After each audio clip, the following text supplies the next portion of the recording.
lo profundizamos en una entrevista en vivo.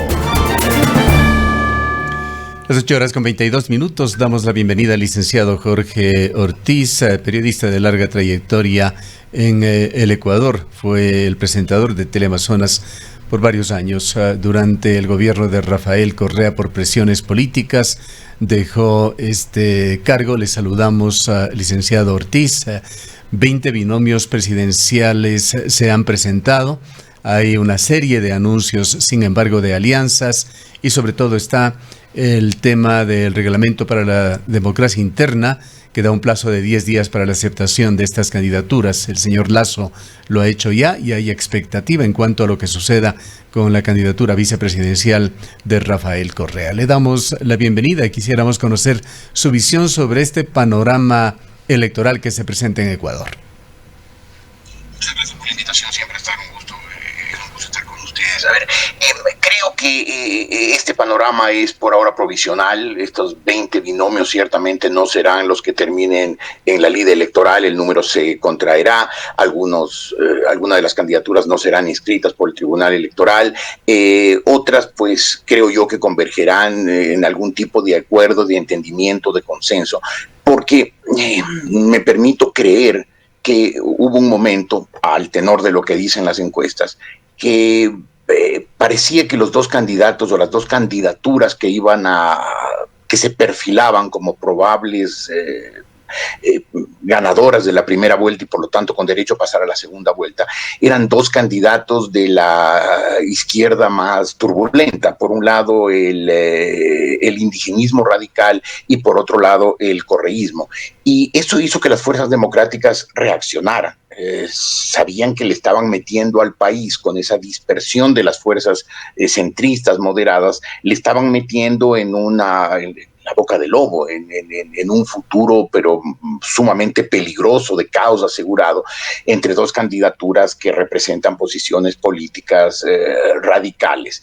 Y creo yo que eso hizo que se produjera una reacción y que esa reacción se va a consolidar en los próximos días en una disminución de las candidaturas democráticas y una consolidación de alguna o tal vez más de una candidatura centrista, de manera que la carrera electoral parta con una especie de troika de punteros en la carrera, que serían el candidato correísta, el candidato indigenista y un candidato del centro derecha, que según parece, no es definitivo, pero según parece sería la candidatura de Guillermo Lasso. Licenciado Ortiz, muy buenos días. ¿Responde a esto quizás también la decisión que tomó tanto Álvaro Noboa como Otto Sonnenhorstner de declinar sus candidaturas? Y yo creo que sí, yo creo que la declinación de las candidaturas de Otto Sonnenhorstner y la de Álvaro Noboa responden a eso, a una presión que hubo de ciertos sectores que en conciencia la acataron esas dos personas, de que no tenía sentido seguir generando una dispersión de las fuerzas democráticas, centristas, moderadas. Y creo yo que el Partido Social Cristiano también va por esa línea. Yo he criticado habitualmente las posiciones social cristianas y parecía que había un entendimiento no confesado, no confesable entre Correa y Nebot. Y yo creo que hubo una interna incluso en el Partido Social Cristiano en que ciertos líderes intermedios del partido lo presionaron al señor Nebot para que declinara su actitud tan hostil, tan intransigente con el señor Lasso en aras de una unidad, y por eso pues vimos que en el anuncio de las candidaturas seccionales social cristianas se dejó libre el puesto de primer candidato a parlamentario andino. Entiendo que esa candidatura está reservada para la señora Cristina Reyes, lo cual anticipa que ella no será candidata, sino que el Partido Social Cristiano se plegará a alguna de las candidaturas, probablemente al señor Lasso, con quien pues parece que hay conversaciones. Yo creo que todo esto es positivo. Yo creo que la convergencia de fuerzas en menos candidaturas es positivo para el país. Presentarle al votante una papeleta electoral de 20 candidatos, de 20 candidaturas, 20 candidatos presidenciales con sus compañeros, 20 candidatos vicepresidenciales, es una barbaridad, es una burla. Es pedirle a la gente que vote desinteresadamente, sin preocupación, entendiendo que casi todo da lo mismo, cuando en realidad no todo da lo mismo. Si el Ecuador no elige bien esta vez, el caos, la situación difícil, el borde del abismo en que estamos viviendo, serán situaciones que se agravarán. En cambio, si elegimos bien, podemos esperar una situación de convalecencia, de salir ordenadamente de esta crisis económica y de esta crisis sanitaria y ofrecerle al país un futuro mejor, porque ya no podemos seguir yendo barranca abajo. ¿Cómo mira usted este acercamiento que propone Lasso, esta extendida de mano que ha exteriorizado el día de ayer a Jaime Nebot para conversar, pero aclarando que él, Lasso, no declinará de su candidatura? Me parece que desde el punto de vista del señor Lasso es una posición entendible, comprensible. El señor Lasso varias veces hizo declaraciones diciendo que él no tendría ningún problema en sentarse a conversar con Jaime Nebot o con quien hiciera falta para crear una fuerza centrista, democrática, moderada, grande, poderosa. Más bien quien se resistió duramente a eso fue Jaime Nebot, y por eso también generaba esa sospecha, y sobre todo por el manejo del Consejo Nacional Electoral, de que Nebot tenía algún tipo de acuerdo subterráneo con el señor Correa. Parecería, insisto, que ha habido una interna en el Partido Social Cristiano y que esos dirigentes intermedios finalmente se están imponiendo y están diciendo no tiene sentido lanzar una candidatura propia social cristiana que va a tener el 4 o el 5% de los votos y que lo único que va a hacer es chimbar al otro candidato o a los candidatos del centro derecha en beneficio del radicalismo de izquierda. Me parece bien, mientras más convergencia hay, creo que el país lo agradecerá. Licenciado Ortiz, ¿usted considera o sugiere que probablemente toda la derecha, o al menos la gran mayoría de movimientos movimientos y partidos que han presentado candidaturas podrían ceder posiciones y sumarse a la candidatura de Guillermo Lasso? Parece que va por ahí, ¿no? Es decir, Guillermo Lasso, mal o bien, ha estado en el escenario político desde hace muchos años, ha demostrado constancia, ha demostrado persistencia. Ciertamente no es un hombre carismático, no es un hombre arrebatador, no es un hombre que se sube a la tarima y engancha a las multitudes. Eso lo hacen Bucaram y Correa, que son maravillosos en las tarimas, son cautivadores, encantan a las multitudes y después, como gobernantes, hacen todo lo mal que Bucaram y Correa hicieron. Lasso, todo lo contrario, es como la antítesis de ellos, es como el otro lado de la moneda, un hombre sin carisma, un hombre sin gran encanto popular, pero un hombre que ha estado ahí en la política diseñando un plan de gobierno lo más de acuerdo a lo que él considera que son las necesidades nacionales, y con gran persistencia ha mantenido su candidatura y está ahí, ya es un candidato inscrito precisamente con un azuayo, con un cuencano, el doctor Alfredo Borrero, un especialista médico que muy reputado, que los dos pues parecen proponerle al país una solución. No sé si sea la candidatura definitiva, no sé si sea la mejor, pero sí creo que en torno a Guillermo Lasso se están aglutinando las fuerzas del centro que un momento estaban demasiado dispersas, lo cual, insisto, lo único que hacía es garantizarle al país la turbulencia de una segunda vuelta entre el candidato de Pachacuti y el candidato del correísmo. ¿Quién o quiénes de los 20 candidatos pueden asumir la representación de la centroizquierda? Yo creo que Gustavo Larrea, me parece que es el más consistente, no sé si sea una candidatura con fuerza. Gustavo Larrea es otro hombre serio, estudioso, dedicado, pero ciertamente no es un hombre con gran carisma, con gran encanto para las multitudes, pero a él hay que reconocerle cierta consistencia ideológica, ha estado en su sitio, se ha moderado en los últimos años. Sus primeras irrupciones en la política eran como un hombre guerrillero, turbulento, pero creo que en los últimos años, especialmente después de que rompió con el correísmo, fue sacado del correísmo, del gobierno de Correa, él adoptó posiciones democráticas, se dio cuenta, como se dio cuenta mucha de la gente de la izquierda radical en los años 60 y 70, que esto que ellos llamaban derechos burgueses y características de la democracia burguesa, como la libertad de prensa, el pluripartidismo, la libertad de expresión, el habeas corpus, salvaron la vida a mucha gente y son libertades democráticas fundamentales. Yo creo que hoy Gustavo Larrea es como que el hombre que encarna ese centro izquierda, una vez desaparecido, en la práctica lo está, la izquierda democrática, extinguida la democracia popular.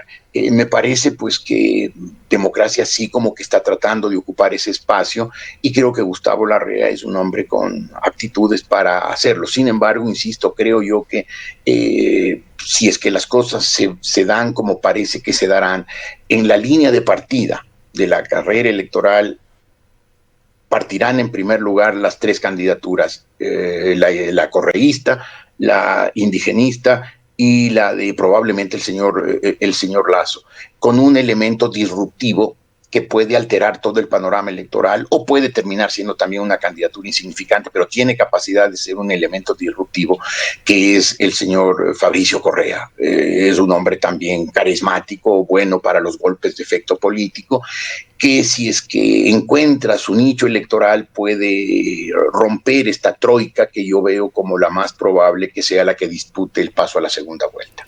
¿Y qué le dice, licenciado Ortiz, las otras candidaturas? Se me ocurre Isidro Romero, César Montúfar, Guillermo Celi por el movimiento Suma.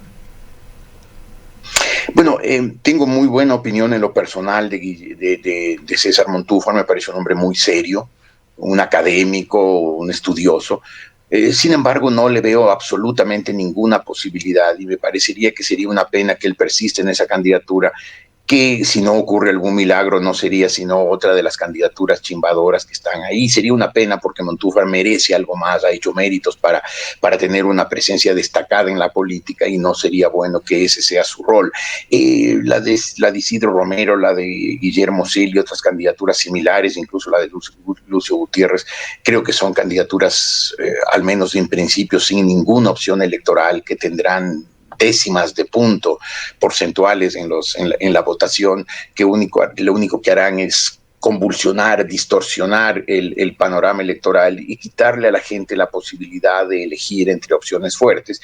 Con la cola del cometa, pues sería aquí que la próxima Asamblea Nacional terminaría demasiado dispersa, con muchos grupos representados, con representaciones ínfimas, minoritarias, lo cual le quitaría mucha gobernabilidad al país. Quien quiera que sea el presidente, lograr una mayoría en una asamblea dispersa, atomizada, lleno de representantes de pequeños grupos, va a ser mucho más difícil, y esa atomización, esa necesidad de los gobiernos de lograr mayorías con grupos pequeños, dispersos, sin ninguna consistencia, es algo que lleva a la corrupción. Por eso sería bueno que haya pocas candidaturas, de manera que no solamente para votar el elector tenga un panorama más claro, sino que la Asamblea Nacional sea más fácil de organizar mayorías que den gobernabilidad al país.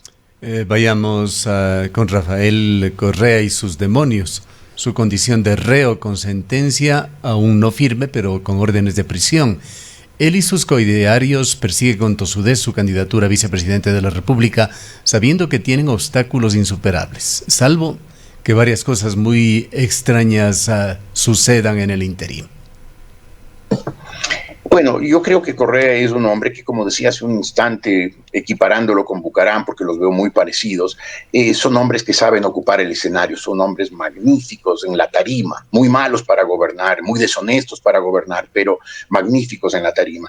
Y creo que Correa, este momento, pues está ocupando un puesto en la tarima, presentando un binomio que él sabe que no puede ser inscrito. La ley ecuatoriana es clarísima, no hay interpretación por forzada que se pueda hacer para permitir que Rafael Correa sea candidato a la vicepresidencia. No hay forma, la ley es clara, es rotunda, es inequívoca. Pero claro, él con esa inscripción o con ese anuncio de su candidatura vicepresidencial, con ese extremista, ese joven Arauz de candidato presidencial, pues lo que ha hecho es tener al país hablando del correísmo estos días, hablando de Rafael Correa, dándole presencia, lo mismo que ha hecho el señor Bucaram. Pero él sabe, todo el país lo sabe, que él no puede ser candidato a la vicepresidencia, tanto porque la Constitución prohíbe, porque él no reúne los requisitos, como porque tiene una sentencia que está a punto de ser ejecutoriada por un caso de sobornos que lo llevará, o que lo llevaría, debería llevarlo 8 años a la cárcel. Pero claro, el siguiente paso será victimizarse. cuando el Consejo Electoral, cumpliendo la ley, no inscribe esa candidatura, a pesar de que es un Consejo Electoral manejado en gran parte por el correísmo, pero no podrá ni así inscribir esa candidatura, Correa se rasgará las vestiduras como los antiguos hebreos en días de duelo y dirá que el peor gobierno de la historia, que hay una confabulación de la derecha, de los poderes ocultos, de la restauración conservadora para impedir el regreso del pueblo al poder, de que continúe la revolución ciudadana, e inscribirán otra candidatura. Y yo creo que finalmente la candidatura del correísmo será una candidatura con una cara más amable, para tratar de romper esa resistencia, porque si bien el correísmo tiene un voto cautivo, un voto prisionero de algo más del 20%, también tiene una resistencia de más del 60% de gente que dice en ningún caso por un correísta, basta ya, no pueden volver estas personas. Buscarán una cara amable, alguien que pueda eventualmente ser partícipe directo, protagonismo de una nueva operación engaño. Una operación diciendo el correísmo vuelve a continuar su obra redentora y tenemos este candidato amable, no radical, no violento, no extremista, para que sea el que lleve la bandera de la revolución ciudadana. Lo grave es que mucha gente volverá a caer en el engaño. Ahora, licenciado, quizás debería realmente preocuparnos como país, debería preocuparle a la democracia del país el hecho de que los movimientos y los partidos políticos nos estén presentando candidatos perseguidos por la justicia, que están enfrentando procesos. 2 expresidentes de la República en esa situación. Tenemos a Pablo Romero, sentenciado a 9 años, que estaría además conformando la lista de asambleístas, y situaciones por el estilo de esta naturaleza, un proceso electoral que estamos por vivir en muy pocos meses. Sí, es muy preocupante que la política ecuatoriana haya caído en esos niveles.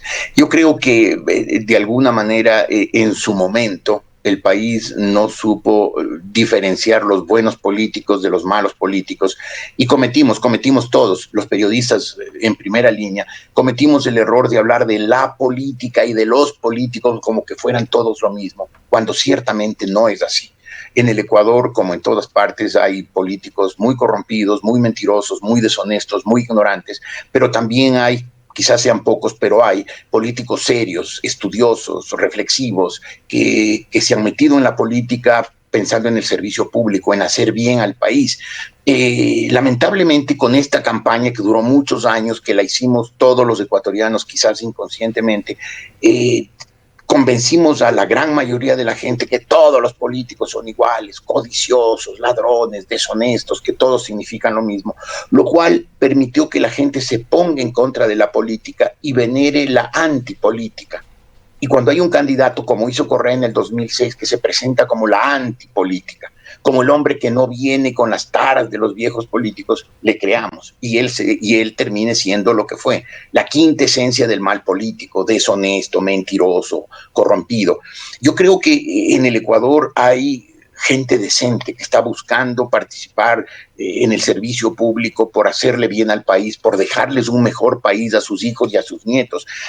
Pero lamentablemente ya no los distinguimos. Y yo creo que pues en esa confusión, en ese torbellino, se han metido todos los que se han metido. Y tenemos una serie de personas, empezando con expresidentes como Bucaram y como Correa, que están prontuariados, que deben cumplir condenas en la cárcel y que sin embargo pues son candidatos presidenciales y quieren seguir teniendo protagonismo en la política. El problema es que muchos ciudadanos todavía caen en la trampa de ellos, siguen creyendo en ellos, siguen dejándose llevar por ese discurso populista efectista, ¿no? Eficiente, golpeador, y siguen dejándose engañar por ellos. Yo creo que el Ecuador, más ahora que está en esta crisis tan honda por la pésima conducción económica durante los 10 años del correísmo, que no convaleció durante los 3 años y medio del presidente Moreno y que se agravó dramáticamente por la epidemia, los ecuatorianos más que nunca deberíamos reflexionar bien y buscar como nuestro próximo presidente a una persona seria, austera, dedicada, que no sea un rey en la tarima, que no sea un encantador de multitudes, pero sea un hombre serio que le proponga, un hombre o una mujer seria que le proponga al país soluciones verdaderas, viables, financiables, para salir de la crisis, porque si no salimos de la crisis pronto y si nos metemos en otra aventura de ingobernabilidad, pues el Ecuador terminará desbarrancándose al precipicio y nos afectará a todos. ¿Cuál es su análisis sobre lo que está sucediendo con los movimientos indígenas, su división, la candidatura de Yacu Pérez, sus posibilidades de llegar por lo menos a una segunda vuelta, o es que volverá nuevamente la presencia de este sector a hacer un saludo a la bandera en estas elecciones? Yo creo que el movimiento Pachacutic acertó al candidatizar a Yacu Pérez, acertó en términos electorales. Pérez, a diferencia de Issa o de Vargas, no representa el radicalismo indigenista. El señor Issa, el señor Vargas llegaron a hablar del señor Mariátegui, de José Carlos Mariátegui, este pensador peruano muerto hace 90 años. 1930, es decir, en otro mundo, casi digamos en la prehistoria, y que era un marxista andino que trataba de aplicar el marxismo, que es una doctrina europea del siglo XIX, en el mundo andino, una locura. Y el señor Issa y el señor Vargas hablaban de los escritos de Mariátegui, una cosa pues increíble, asombrosa. Yacu Pérez, que seguramente en lo ideológico está tan en la extrema izquierda como ellos, pero sin embargo se ha cuidado de presentarse como un hombre más por el lado verde, un ecologista, un hombre que se preocupa por el agua limpia, por el aire limpio, y que ha adoptado una posición que es muy enganchadora para las clases medias urbanas, que es el no a la minería y no al extractivismo.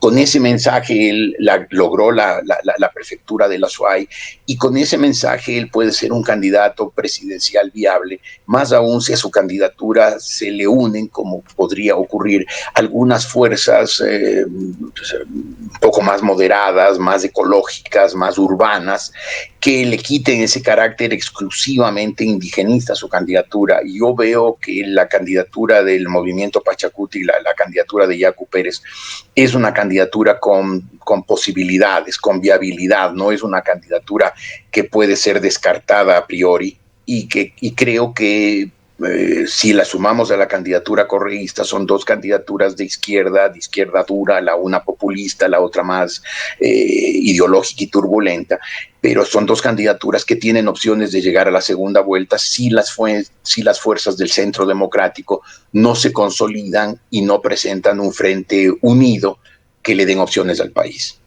Sin embargo, licenciado Ortiz, vemos que tanto Pachacutic como el movimiento indígena tienen diferencias importantes. Larissa Marangoni, quien había aceptado e incluso en las primarias de este movimiento surgió como la candidata a la vicepresidencia de la República pocas horas más tarde, dijo que por razones de compartir o no compartir, más bien con algún pensamiento del movimiento indígena. Diferencias irreconciliables, exactamente fue lo que ella dijo, retiró su candidatura y ahora se encuentra Pachacutic nuevamente en la búsqueda de una candidata. Bueno, yo creo que habitualmente, y no solo en el Ecuador, en la mayor parte de los países del mundo, el candidato vicepresidencial no aporta nada. El papel del candidato presidencial es no quitar votos. Y si es que eventualmente esa candidatura gana, pues ser un colaborador eficiente, eficaz y leal con el presidente de la República. Por lo tanto, me parece que sea quien fuere finalmente el candidato a la vicepresidencia del señor Carlos Pérez Guartambel, esa es una candidatura fuerte y con opciones. No sé si finalmente cuaje. A lo mejor se vuelve una candidatura indigenista con reivindicaciones muy étnicas, muy rurales, y las clases medias urbanas jóvenes, estudiantes universitarios llenos de su ímpetu, sus ardores juveniles, no se sienten identificados con esa candidatura, y termina siendo simplemente la de Carlos Pérez, la de Yacu Pérez, una candidatura testimonial. Pero yo creo que en la línea de partida no podemos desconocer la importancia de la candidatura de Yacu Pérez, como la importancia de la candidatura correísta, porque hay un voto cautivo, un voto prisionero, un voto ya irreflexivo, caudillista, populista del 20 o del 22%. Y a esos dos candidatos creo yo que se sumen una troika de favoritos del candidato del centro derecha, quien despunte en ese sector parecería que va a ser el señor Lasso, aunque no es seguro que finalmente él lo sea. Insisto, en ese panorama de esa troika de favoritos, por lo menos de favoritos de partida, las campañas tienen su dinámica propia y todo puede pasar, se podría agregar la candidatura de Fabricio Correa, que si él encuentra, él es un hombre carismático, efectista, que si él encuentra un mensaje pegador, meloso, puede volverse esa troika convertirse más bien en un cuadrado, en un cuadrilateral de favoritos de partida. Aprovechando su experiencia como observador también de la política internacional, Jorge, quisiera preguntarle su opinión sobre una elección muy importante que se dará el próximo 3 de noviembre en los Estados Unidos. Joe Biden contra Donald Trump, en el marco de una tradición norteamericana de reelegir al presidente en funciones, salvo contadísimas excepciones. Bueno, yo casi por naturaleza, diría que instintivamente estoy siempre contra el populismo. El populismo me parece devastador. Y creo que la historia del mundo, la historia de los últimos 200 años, desde que hay democracia en el mundo, desde 1787, cuando fue aprobada la Constitución de los Estados Unidos, desde 1789, cuando hubo la Revolución Francesa, la historia ha demostrado en todas partes del mundo, sociedades avanzadas, sociedades retrasadas, que el populismo encanta a las multitudes y termina haciendo unos daños tremendos, y por lo tanto pues no puedo estar a favor del señor Donald Trump como no podía estar a favor del señor Correa. Sin embargo, me temo que el pueblo norteamericano pueda caer otra vez en el encantamiento del señor Trump. Vi ayer la Convención Nacional Republicana, el primer día de la Convención Nacional Republicana, y vi una escenificación minuciosa, prolijísima, para presentarlo al señor Trump como el líder de la nueva América que trata de recuperar su lugar en el mundo. Es decir, mintiendo completamente con el relato, lo mismo que veíamos aquí con Correa.